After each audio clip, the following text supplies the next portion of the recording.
J'ai une question à vous poser ce matin. J'ai une question à vous poser. Est-ce qu'il vous est déjà arrivé de vous dire « c'était mieux avant » ? Moi, j'avoue, c'était mieux avant. Je regrette ce temps lointain où j'étais étudiant, pas trop de pression, 3 mois de vacances, l'été. Ah mais non, ça c'est ce que je vis en ce moment. Bon, finalement, tout va bien. Non, je suis sûr que ça vous arrive. Sérieusement, je suis sûr que ça vous arrive régulièrement de vous dire « c'était mieux avant ». Un sentiment de nostalgie en écoutant une chanson, en regardant un film. Des regrets de relations passées qui aujourd'hui ne sont plus. Une manière de vivre particulière qui est plus possible aujourd'hui. Une insouciance ou des idéaux perdus. Des regrets en voyant comment les choses se passent aujourd'hui comparé à comment elles se passaient avant. Peut-être que dans la vie d'église, aujourd'hui, vous vous dites « tiens, c'était peut-être mieux avant ». Peut-être aussi que vous regrettez une relation brisée, un être perdu, une vie de famille, un travail. Et puis peut-être que vous regrettez un temps où tout allait mieux, la politique, l'écologie, l'éducation, le monde. Franchement, la liste est longue. Et puis, que dire ? Que dire de ces 2 dernières années ? J'aurais aimé ne pas vous parler une énième fois de Covid, mais franchement, on n'en est toujours pas sorti de cette histoire. Et même si qu'on a l'impression de commencer à en voir le bout, à retrouver une vie normale, est-ce que vous êtes d'accord avec moi pour dire que l'après-Covid a un peu un goût amer ? Je me souviens, on n'était pas sortis du premier confinement, qu'on nous vendait déjà le monde d'après, en nous disant que ça allait être merveilleux. Ben voilà, on y est. C'est pas fou, hein ? En fait, dans notre vie, quand on est chahuté, et même parfois quand ça va bien, on trouve toujours des raisons de voir des éléments et de les regarder, de dire « ben non, je regrette, c'était mieux avant », des raisons de nous plaindre, des raisons de vouloir un retour à la normale. Mais finalement, qu'est-ce qu'on attend ? Je vous ai déjà posé une question, mais finalement, la vraie question, elle est là. Qu'est-ce qu'on attend ? Je vous propose, pour réfléchir à cette question et pour y répondre ensemble, pour essayer de trouver des réponses à ça, de regarder un texte qui se trouve dans la Bible, dans le livre d'Ésaïe. Et on va regarder tout le chapitre 35. Quand je dis tout, ne paniquez pas, ce n'est pas non plus le plus long. Je vous propose de le lire.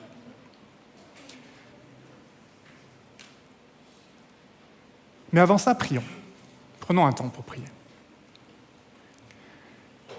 Seigneur, merci parce que tu es présent parmi nous. Merci pour cette grâce que tu nous fais de nous réunir aujourd'hui pour un jour de fête, pour le jour du baptême de Sabrina. Et on veut vivre quelque chose avec toi aujourd'hui. Fais-nous du bien, bénis-nous, mais surtout, viens nous parler. Viens nous dire ce que tu as à nous dire ce matin. Viens nous dire ce que tu as à nous dire et révèle-toi. Révèle-toi à ceux qui ne te connaissent pas, mais révèle-toi aussi à nous qui te connaissons. À nous qui essayons tant bien que mal de vivre une relation équilibrée, juste avec toi. Merci pour ta présence. Amen. C'est parti. Que le désert et la terre aride manifestent leur joie.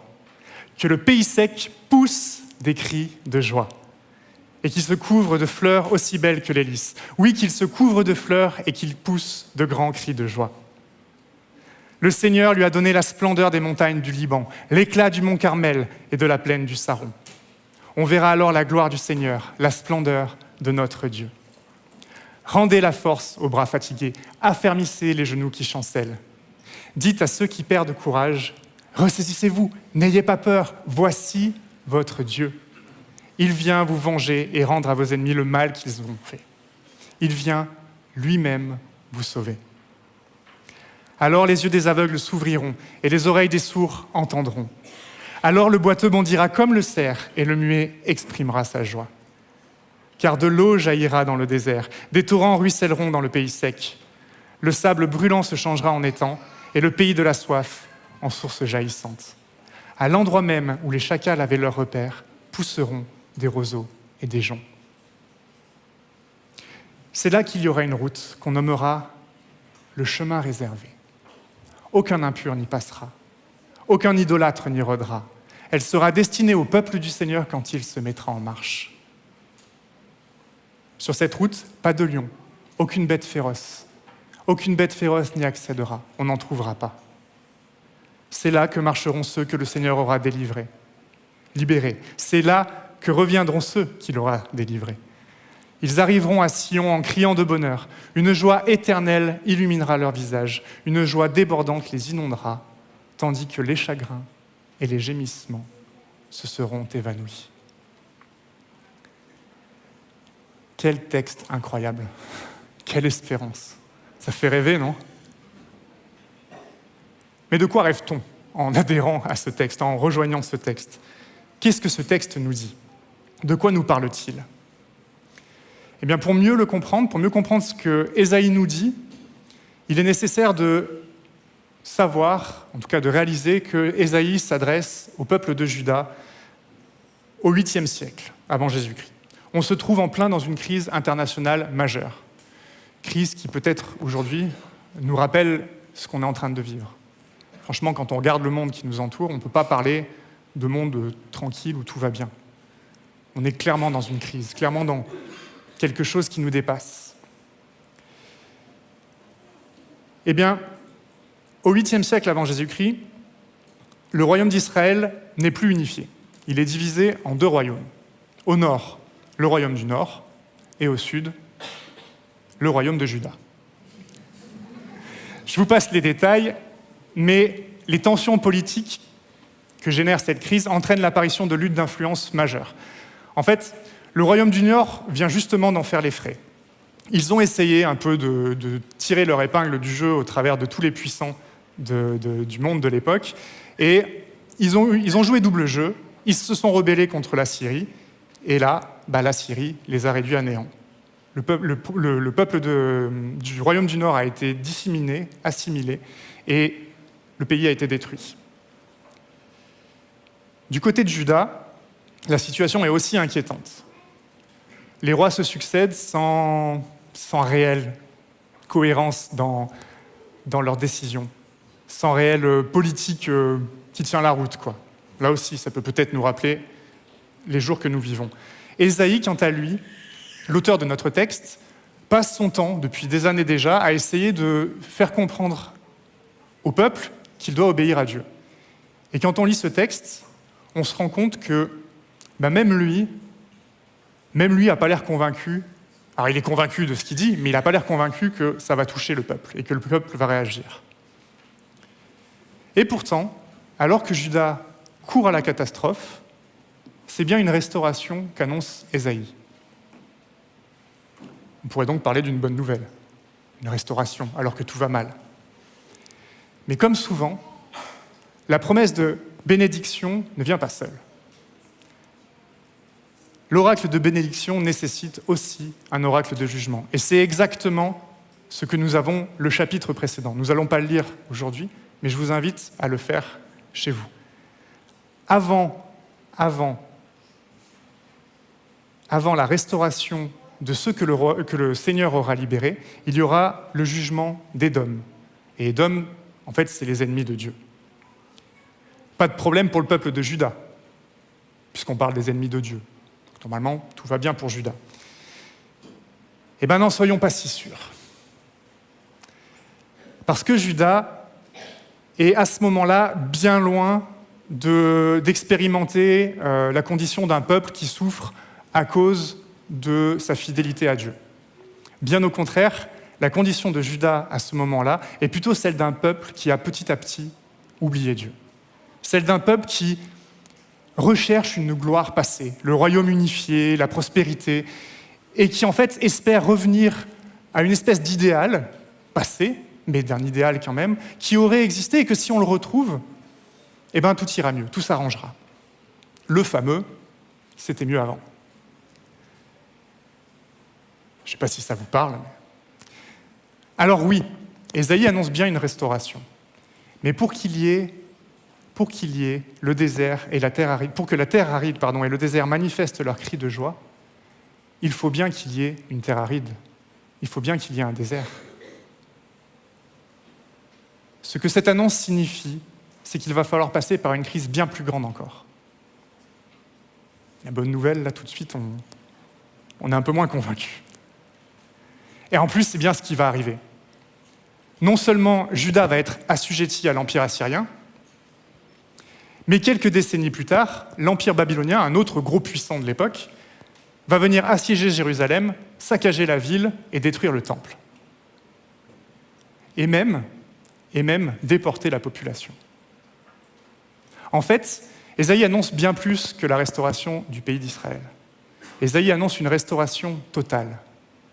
En théologie, on dit ce gros mot, un salut eschatologique, une délivrance finale, si vous voulez. Mais surtout, Ésaïe annonce la nécessité de passer par un nouvel exode. Qu'est-ce qu'un nouvel exode ?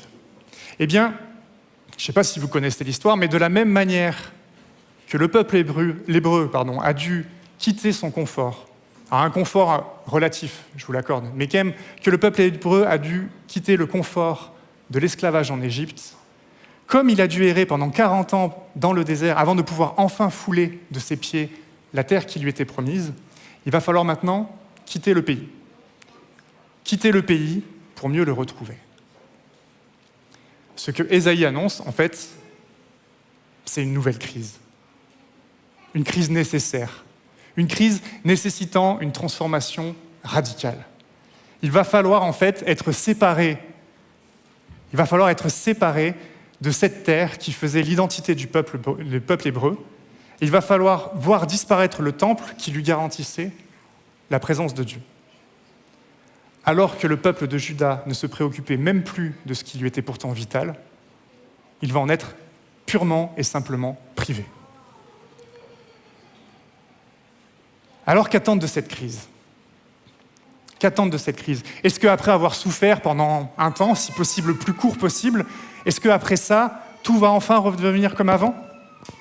C'est ce qui nous arrive certainement, nous aussi, dans nos vies. On se dit, ah bon, allez, on tient le coup pendant que tout va mal, mais bon, on va revenir à quelque chose de supportable, quelque chose de comme avant, en fait, notre paix que nous avions avant. Eh bien, reprenons notre texte. Lisons ce qui s'y passe. Que le pays sec pousse des cris de joie, qu'il se couvre de fleurs aussi belles que les lys. Oui, qu'il se couvre de joie, qu'il se couvre de fleurs et qu'il pousse de grands cris de joie. Le Seigneur lui a donné la splendeur des montagnes du Liban, l'éclat du mont Carmel et de la plaine du Saron.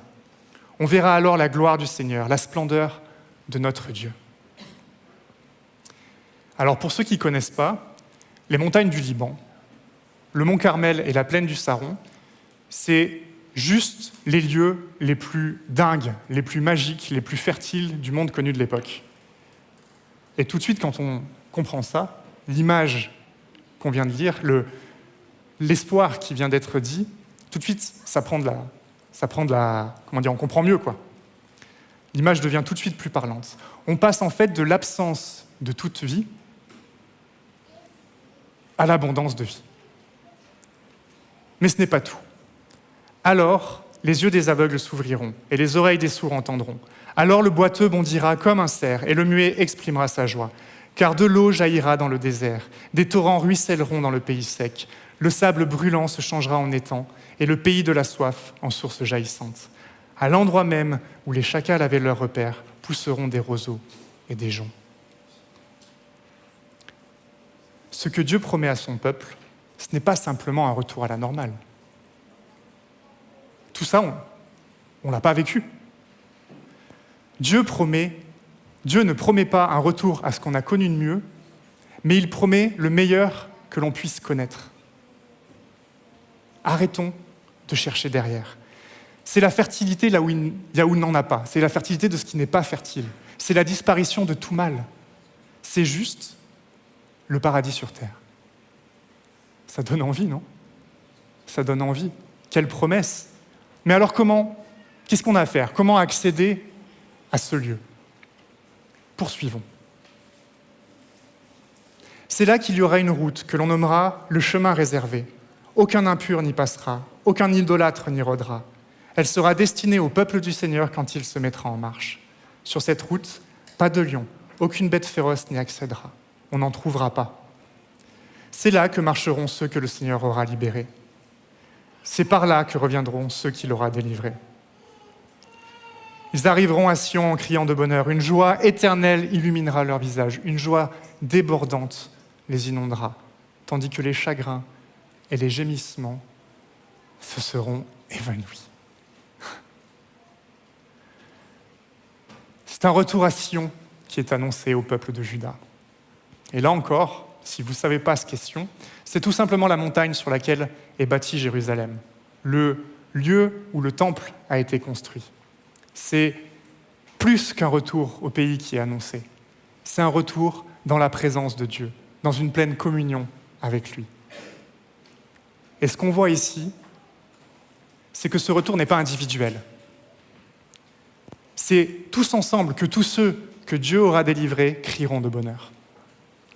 Ce n'est pas un retour à un comme avant, mais c'est un retour à un comme jamais. Mais qui dit chemin réservé, dit que tous ne pourront pas l'emprunter. Et ça pique. Seuls ceux qui font partie du peuple du Seigneur pourront emprunter ce chemin. Ça pique, mais c'est ici toute l'espérance de ceux qui restent fidèles à Dieu. Pas qu'il y en ait qui ne puissent pas l'emprunter, mais que le mal n'y ait pas sa place, que la maladie n'y ait pas sa place, que tout ce qui nous fait souffrir ne pourra pas passer par ce chemin. Ici se trouve l'espérance de ceux qui restent fidèles à Dieu. Mais en étudiant ce texte, j'ai été frappé par certains pourraient appeler ça un petit détail. Moi, ça m'a vraiment bouleversé. Et je ne sais pas vraiment pourquoi, en fait, ça m'a bouleversé, mais en tout cas, ça m'a traversé. Et je vous en parle. Voilà, tant pis. J'ose. Cette route sera destinée au peuple que le Seigneur... cette route sera destinée au peuple du Seigneur quand il se mettra en marche. Qui est ce « il » ? Quand on lit comme ça en français, sans trop se poser de questions, on a l'impression que le « il » désigne le peuple. On pourrait donc dire que cette route sera destinée au peuple du Seigneur quand le peuple se mettra en marche. Mais d'autres traductions, et c'est ça qui m'a un peu chahuté, estiment, ou en tout cas comprennent, qu'il s'agit en fait non pas du peuple, mais de Dieu. On pourrait donc alors dire que cette route, ce chemin, sera destiné au peuple du Seigneur quand Dieu se mettra en marche. Et là, ça change tout. C'est littéralement Dieu qui ouvre la voie. Oui, c'est Dieu qui intervient. Ressaisissez-vous, n'ayez pas peur, voici votre Dieu. Il vient vous venger et rendre à vos ennemis le mal qu'ils vous ont fait. Il vient lui-même vous sauver. Dieu vient lui-même. Pourquoi ? Pourquoi ? Eh bien parce qu'il ne peut pas en être autrement. Collectivement, les hommes ne peuvent pas racheter des siècles d'une humanité niant sa dépendance au Dieu qui donne la vie. Et individuellement, aucun homme ne peut se sauver lui-même. Aucun homme ne peut justifier son orgueil de se prendre pour Dieu, lui-même pour son propre Dieu. Même le peuple que Dieu avait pourtant choisi pour témoigner de sa grandeur, pour être une bénédiction pour les nations, même ce peuple a échoué. Même ce peuple se trouve dans l'impasse. Dieu est offensé, l'homme est coupable. L'homme doit payer un prix qu'il ne peut pourtant pas payer. Impasse. L'humanité est dans une impasse. Elle tourne en rond. Elle tourne en rond. On parle là, dans ce texte, du peuple de Juda, mais c'est l'humanité tout entière qui tourne en rond. nous, dans nos propres vies. Et le retour à Dieu est finalement impossible. Pour chacun d'entre nous, ce retour est impossible. Alors c'est Dieu lui-même qui, dans son amour infini, va tracer le chemin du retour. Et en plus de le tracer, il va le montrer. Là est la promesse. Là est la bonne nouvelle qu'annonce Ésaïe au peuple de Juda. Certains voient la réalisation de cette promesse, de cette prophétie, quelques décennies plus tard, dans un fait historique. En fait, un autre grand empire du moment, l'Empire perse, avec son empereur Cyrus, va venir écraser Babylone. Et du coup, une fois Babylone écrasée, l'empereur va dire aux Hébreux qui étaient captifs, rentrez chez vous. Délivrance, ils peuvent revenir au pays. On pourrait en effet dire que Dieu a rendu aux Babyloniens le mal qu'ils avaient fait aux Israélites. On pourrait dire ça. Pourtant, la réalité de ce retour semble tout autre, bien en deçà de ce qui est annoncé dans notre texte. Oui, le peuple est de retour à Jérusalem. Oui, la ville est reconstruite, le temple est rebâti. Mais rapidement, tout sera exactement comme avant. Légalisme, oppression, domination, lutte d'influence, tout un tas de choses propres à notre manière d'être, à notre volonté de ruiner l'autre pour notre profit. On le fait tous, d'une manière ou d'une autre. Le curseur n'est pas le même, je vous l'accorde, mais on le fait tous.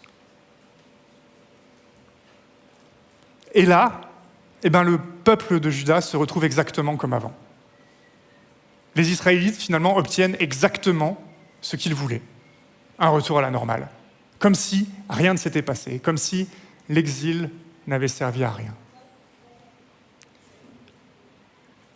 Mais alors Ésaïe se serait-il trompé ? Est-ce que rien de tout ça ne s'est réalisé ? Est-ce que ce qui nous est dit là est le fruit de l'imagination d'un prophète un peu excentrique ?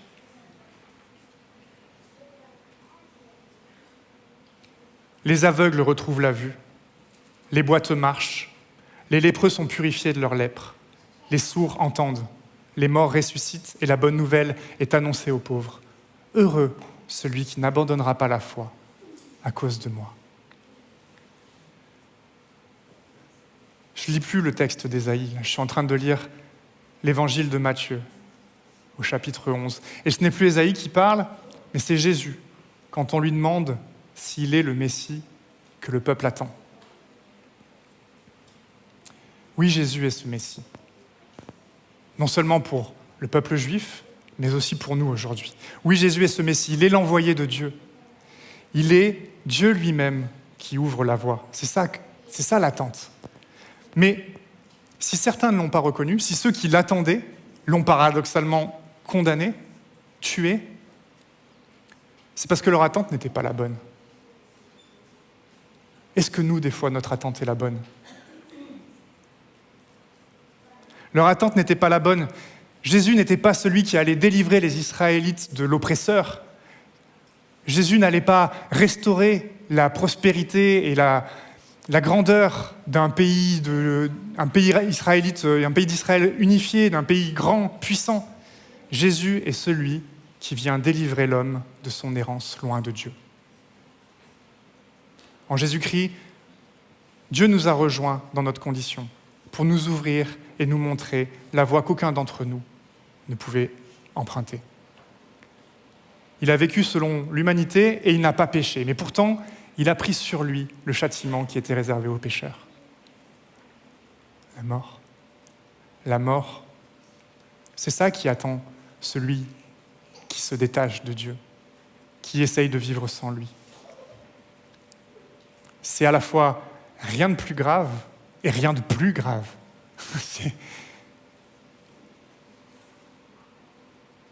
Pour nous, ça représente finalement pas grand-chose, on sait qu'on va mourir. Mais cette mort est au-delà de ce que nous imaginons. Nous nous coupons de Dieu.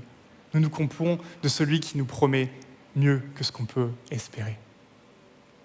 Celui qui peut nous permettre d'espérer autre chose que ce qu'on a déjà vécu, de voir autre chose qu'un « c'était mieux avant et j'aimerais bien retrouver ça », de voir quelque chose de bien plus grand encore. Et Jésus le confirmera lui-même. « Moi, je suis le chemin, c'est-à-dire la vérité et la vie. Personne ne vient au Père autrement que par moi. Si vous me connaissez, vous connaîtrez aussi mon Père. Et à partir de maintenant, vous le connaissez. Vous l'avez vu. » Oui, tout le texte d'Ésaïe pointe vers l'œuvre de Jésus-Christ. Ésaïe annonce la venue d'un roi parfait, la venue du roi qui libère et qui quitte son peuple vers le royaume de vie qui finalement est réservé à ce peuple. Et c'est la destination de ce peuple. Sans lui, nous tournions inlassablement en rond, incapables de voir autre chose qu'un retour à la normale. Ésaïe annonce la venue du roi parfait. Ésaïe annonce clairement la bonne nouvelle. Dieu nous a libérés de notre esclavage, de notre obstination à vouloir nous en sortir sans lui. Sans lui, nous tournions inlassablement en rond, incapables de voir autre chose qu'un retour à la normale. Nous tournions en rond. Mais j'ai une bonne nouvelle. Dieu est un empêcheur de tourner en rond. Tout est accompli. En croyant cela, nous marchons en tant que peuple fidèle à la suite de Dieu. Sur cette voie qu'il a lui-même tracée, sur laquelle il nous précède. Il nous y précède pour que nous vivions cette présence, que nous vivions dans sa présence éternellement. Amen. Est-ce que vous croyez ça? Mais la souffrance, me direz-vous. Si tout est accompli, pourquoi les chagrins et les gémissements ne s'évanouissent pas, comme le texte nous le dit? Eh bien parce que l'Exode n'est pas fini. Nous sommes encore en route. Comme Moïse a ouvert les eaux de la mer pour échapper aux Égyptiens, Jésus a déchiré le voile qui nous séparait de Dieu pour fuir la mort, pour échapper à la mort. Mais maintenant, il nous faut marcher. Il nous faut passer ce voile, il nous faut avancer. Croire que Jésus est notre Sauveur n'est pas notre point d'arrivée. C'est notre point de départ. Sabrina, ton baptême, ce n'est pas ton point d'arrivée. C'est ton point de départ. C'est ton point de départ. Croire que Jésus est notre Sauveur n'est pas un point de départ. Enlevez-vous cette idée de la tête et surtout, ne la communiquez pas. Ce n'est pas notre point d'arrivée, c'est notre point de départ. Alors oui, la marche ne sera pas facile. Notre imperfection et nos penchants bien humains nous conduiront malheureusement trop souvent dans les ornières, dans les fossés qui sont de part et d'autre du chemin, plutôt que sur le chemin lui-même. Mais Jésus, celui qui est le chemin, celui qui l'a ouvert, celui qui y marche pour qu'on le suive, lui est parfait. Et c'est là notre foi. Croire que celui qui nous a ouvert est parfait. Celui qui nous a ouvert la voie est parfait. Mais là encore, la foi n'est pas un objectif à atteindre. La foi, c'est le moyen que Dieu utilise pour l'accomplissement d'un plan bien plus grand que celui de notre salut personnel. Un plan collectif, un plan universel, un plan qui déborde et qui englobe toute la création, qui dépasse notre petit être, notre individu, notre salut personnel, notre réussite à nous, bien plus grand que ça. Arrêtons d'être si égoïstes et si étriqués dans notre croyance. Mes amis, Église M, tous ensemble, comme Ésaïe annonçait le salut des rachetés de Dieu, annonçons ce chemin du retour au Père qui est ouvert devant nous. Comment? Je ne vous demande pas de quitter cette pièce et d'aller vite dans la rue évangéliser le monde entier, à moins que Dieu vous y appelle, mais le texte est presque plus terre à terre que ça. Et nous donne 3 pistes. 3 pistes, non pas dans le faire, mais dans l'être. La première piste, réjouissons-nous. Réjouissons-nous. La route est ouverte. La route est ouverte, Dieu est avec nous. Alors oui, nous sommes encore dans un temps où la souffrance est présente. Et oui, nous la subissons parfois aussi. Et nous sommes touchés par cette souffrance. Mais pensons-nous vraiment qu'à force de regrets et d'amertume, cette souffrance va s'évanouir ? Qui d'entre vous parvient, par ses soucis, à prolonger un peu la durée de sa vie ? Qui d'entre nous arrive ? C'est une question rhétorique. Personne ne peut répondre « Moi, ça va, il n'y a pas de souci, j'y arrive ». La deuxième piste, soyons des sources jaillissantes. Couvrons-nous de fleurs. Alors là, j'imagine que certains se disent que je suis en train de vriller un peu. Qu'est-ce qu'il nous raconte ? Soyons des sources jaillissantes, couvrons-nous de fleurs. En fait, ne laissons pas tarir ce que nous avons. Ne laissons pas faner les fleurs que nous pouvons être. Par son œuvre de régénération et par l'action de son esprit en nous, Dieu nous renouvelle. Dieu nous permet, d'être beau. Dieu nous permet de rayonner, de fleurir, de déborder d'eau, d'être une source de bénédiction, d'être une lumière là où on se trouve, quelque chose qui attire l'œil. Je vous l'ai dit, ne laissons pas cette eau tarir, ne laissons pas ces fleurs faner. Nous ne sommes pas parfaits, ne cherchons pas à faire croire le contraire. Je vous le demande et je me le demande à moi-même. N'essayons pas de faire comprendre à ceux qui nous entourent que être chrétien, c'est être parfait. Là aussi, on se plante. Mais marchons. Marchons. Marchons, les amis. Et nous serons transformés à mesure que nous marcherons. Les déserts que nous étions, les déserts que nous sommes peut-être aujourd'hui, deviendront petit à petit, en marchant, des lieux d'abondance. Et puis la troisième piste, rendons la force aux bras fatigués, affermissons les genoux qui chancellent. Ces transformations que nous vivrons en marchant, elles ne sont pas justes pour nous, pas juste pour notre confort, pas juste... Sabrina, tu vis des trucs de dingue avec le Seigneur, j'en doute pas, sinon tu ne serais pas là aujourd'hui, mais tout ça n'est pas que pour toi. Tout ça n'est pas que pour que toi, tu vives des trucs de dingue. Tout ça, c'est pour tout le monde, pour tous les autres, pour tous ceux qui t'entourent. Alors mes amis, aimons nos contemporains, aimons nos collègues, aimons les gens qui nous entourent, aimons ceux qui n'en peuvent plus de ce monde. Ils ont raison. Ils ont raison de ne plus en vouloir de ce monde. Ce monde est insupportable. Mais au-delà d'aimer ceux qui souffrent, aimons aussi ceux qui profitent de ce monde, voire même qui s'y trouvent bien, qui s'en délectent, parce qu'ils s'y perdent en fait en étant comme ça. Aimons-les aussi. Rejoignons chacun là où il se trouve, dans leurs doutes, dans leurs craintes, dans leur joie, dans leurs peines.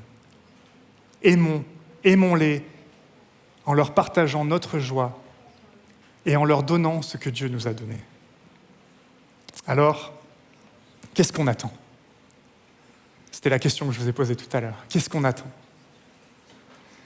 Il y a une chose qui est sûre, n'attendons pas un retour à la normale. N'attendons pas un retour à la normale qui n'a finalement jamais existé. On embellit ce qu'on a vécu avant. Ce n'était pas si génial que ce qu'on en a l'impression. Je ne sais pas ce que vous avez vécu dans votre vie qui était génial. Je ne sais pas ce que vous vivez aujourd'hui qui vous fait regretter ce temps.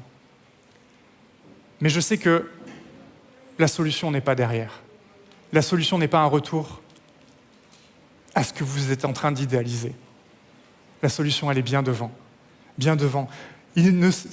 Arrêtons en fait de croire à ce mythe du « c'était mieux avant ». Ce n'est pas vrai. Ce n'était pas mieux avant. Ce n'était pas mieux avant. C'est un leurre. Dieu a pour nous bien plus parfait que ce que l'on considère comme mieux avant. Arrêtons de regarder derrière avec nostalgie, mais regardons devant, vers ce que Dieu a déjà accompli. Qu'est-ce qu'on attend ? Qu'est-ce qu'on attend ? Détournons-nous de nous-mêmes, pardon. Arrêtons d'être centrés sur nous-mêmes. Nous sommes déjà entre les mains de Dieu. Jésus est déjà mort pour nous, il est déjà ressuscité, il nous a déjà acquis le salut. Il s'est déjà assis sur le trône du royaume des cieux. Royaume dont nous sommes héritiers, dont nous sommes ambassadeurs.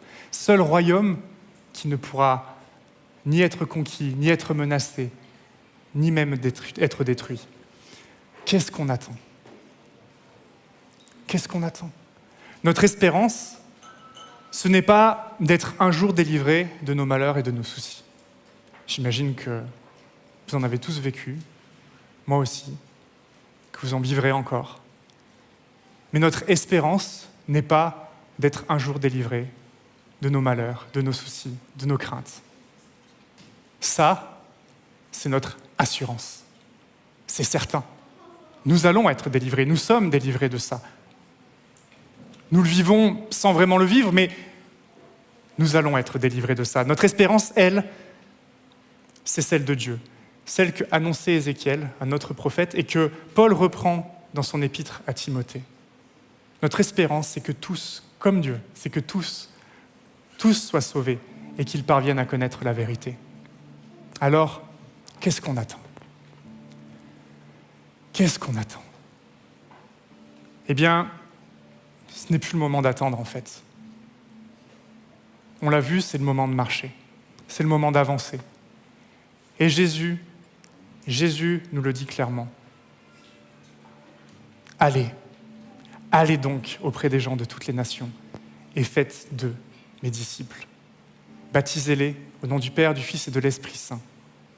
Et enseignez-leur à pratiquer tout ce que je vous ai enseigné. Et sachez-le, je suis avec vous. Je suis avec vous. Dieu est avec vous. Dieu est avec nous. Je suis avec vous tous les jours, jusqu'à la fin du monde. Prenons ce temps. On va prendre un chant maintenant pour terminer ce moment, mais que nous puissions prendre ce temps pour réaliser ce qui a été accompli en Christ.